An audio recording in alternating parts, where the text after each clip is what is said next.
We will bring an end to their kind. We will bring an end to their kind. An E or an A? A. What? E or A? A. Un. A. Or an elephant. Or an arrow. Or an idiot. Or this. Or that one. Or another. Or that. Or that. Or that. That's an A. Really? An A. Wrong.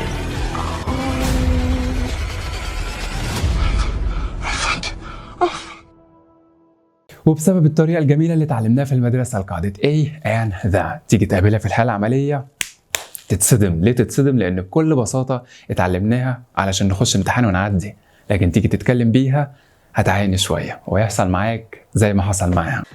Whether this is American accent or whether this is British accent, whether this is American accent or whether this is British accent, whether this is American accent or whether this is British accent. This is iron. This is iron. This is iron. This is called horn. This is called horn. This is called horn. It has speedometer. It has speedometer. It has speedometer. تيجي تبص على مارينا تفتكرها أمريكية، لكن هي في الأصل روسية وتعلمت الإنجليزي جديد. الإنجليزي بتاعها طلاقة ما شاء الله، لكن لسه بتعاني في القاعدة بتاعتنا. هل هي لوحدها اللي بتعاني؟ لا طبعا، ناس كتير. تعالوا نشوف. My name is Yusra. I'm Egyptian actress. My name is Yusra. I'm Egyptian actress. للأسف دي مشكلة ناس كتيرة جدا بتتكلم إنجليزي، حتى اللي بياخدوا معايا كورسات محادثة بعد 16 سنة دراسة بيقعوا فيها. عشان كده كل هدفي في حلقة النهاردة نحولها من مجرد قاعدة وحوارات وأدوات نكرة ومعرفة وحاجات كده غريبة موجودة في الكتب لطلاقة وشوية دلع وشوية ليونة. معكم إسلام AKA سامكس في حلقة زي انجليزي شوارع. Let's get started. بما إننا بقى هنا بنتعلم في الحياة العملية، فأول حاجة محتاجين نعملها نصحح النطق. A N نطق مشدد جدا. مستحيل انك تسمع النطق ده الا في حالتين. اول حاجه يا اما حصه قبل انشراح في الانجليزي مع كامل احترامنا لقبل انشراح، بس ده المكان الوحيد اللي هتسمع فيه النطق ده. تاني مكان لو حد امريكي او اجنبي فعلا بيكلمك بس بيشدد الغرض زي المشهد ده. We have family there? We have family there? A wife. A wife. She died. كان عندي زوجة وماتت. شفت هنا التسجيل حصل فين؟ A wife. الحرف ال A واضح وصريح. ليه؟ عنده غرض، عايز يحسسك مدى تأثره بفقدان الزوجة دي. لكن النطق الصريح اللي هتسمعه بنسبة 99% قول إن شاء الله. إن شاء الله هو A becomes what a day. What a day. What a day. A lot of jobs in the. A lot of jobs. A lot of jobs. A lot of jobs. And becomes an amazing day. So I had an idea. I called a friend. So I had an idea. أول حاجة كده وضحت النطق الصح والسريع اللي هنسمعه في حالة الربط جوه الجمل. عايز تعرف النطق ده وصل كده ليه؟ عندك طبعا في أول تعليق سايبهولك وهفكرك بيه بنهاية حلقة النهاردة حلقة التجديد. تاني حاجة هنا قالوها لنا في المدرسة إن ذا أداة معرفة. A and أدوات نكرة.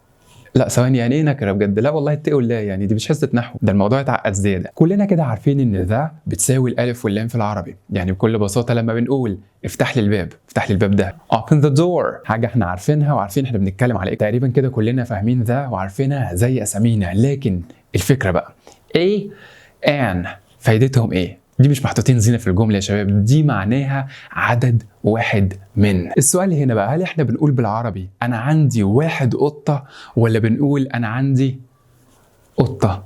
بالانجليزي بقى نقول I have one cat ولا I have a cat. I have a cat. خلاص معناها انا عندي قطه واحده. يعني هو ده اللي احنا بنعمله في الانجليزي بالظبط. شلنا كلمه one وحطينا مكانها حرف ال A. I have a cat يعني قطة واحدة. انزل الزيكا. ولما فهمناها ما حفظناهاش نقدر نقول انها بكل بساطة ما بتجيش مع الجمع. ما ينفعش اقول انا عندي عدد واحد من القطط. I have a cat. غلط.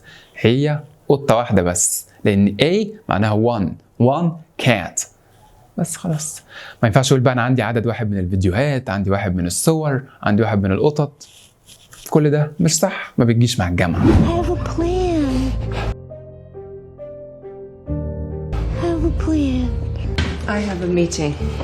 I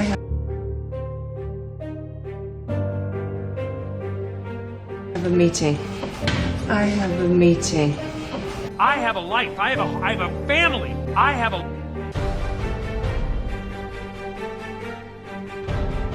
life. I have a family. I have a life. I have a family. Oh, I have a cold. Oh, I have a cold. Oh, I have a cold.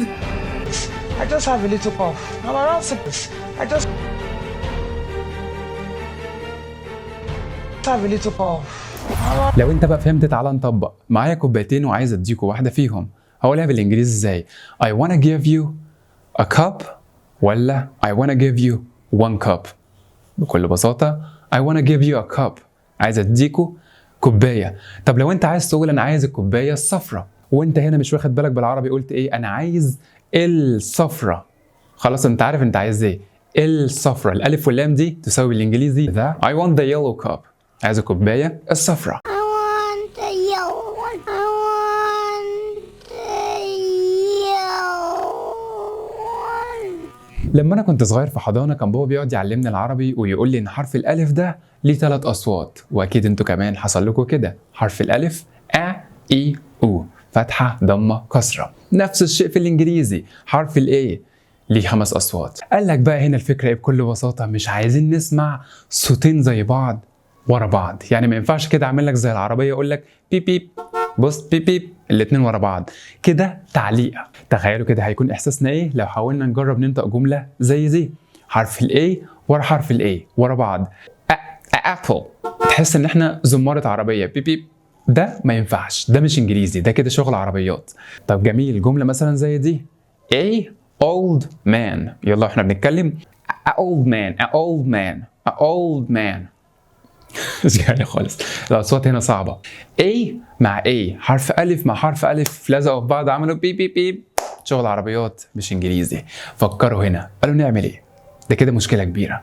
احنا نحط ان عازله، ومن هنا جت فكره كلمه ان. عشان نحط ان حرف عازل، صوت عازل من الاخر ما بين الحاجات المتشابهه دي او حرف الالف والالف. وهنا بقى تحس بجمال الانجليزي والسرعه والانسيابيه وانت بتتكلم. اديني an American There was an idea and an immeasurable desire. an old An army. Or an epic adventure. Or an epic. An ocean of time. an answer. An agent. An agent. An agent.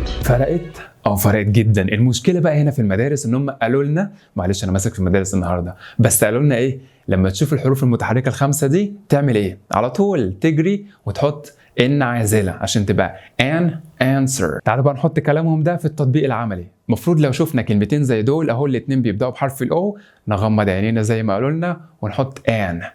الكلام ده مش صح للاسف. تعالوا مثلا نجرب old. تعال حاول تكتبها بالعربي ألف واو لام دال. هتبقى إيه؟ old. ألف مع ألف بيب بيب. شغل عربيات. ما ينفعش الكلام ده. يبقى إيه؟ an old. طب كلمة one. اكتبها بالعربي واو ألف نون. one day. الصوت ولا كأنك بتسمع موسيقى جيتار كده وعزف. مفيش بيب بيب، مفيش أي حاجة سمعينها غلط. one. ألف وواو والدنيا مكملة مع بعضها. لحد دلوقتي أنت زي الفل فاهم. تعالوا بقى نغمض عينينا. وأنت مغمض عينيك كده ينفع أقول مش ماشية. شغل عربيات. هي دي الفكرة. صوت ما ينفعش يعمل بيب بيب مع بعض. حاول تنطق صح لأن هو سر الدرس ده. نطقك صح للكلمات وتظبيطك للنطق هيحلها لك بدون أي مجهود. تعالوا بقى نتدرب مع بعض. X-ray. كل اللي عايزك تعمله ما تركزش معايا بأي حاجة غير بودنك، ركز في الصوت. اكس راي، طالع منها حرف الألف، ألف كاف سين، اكس راي.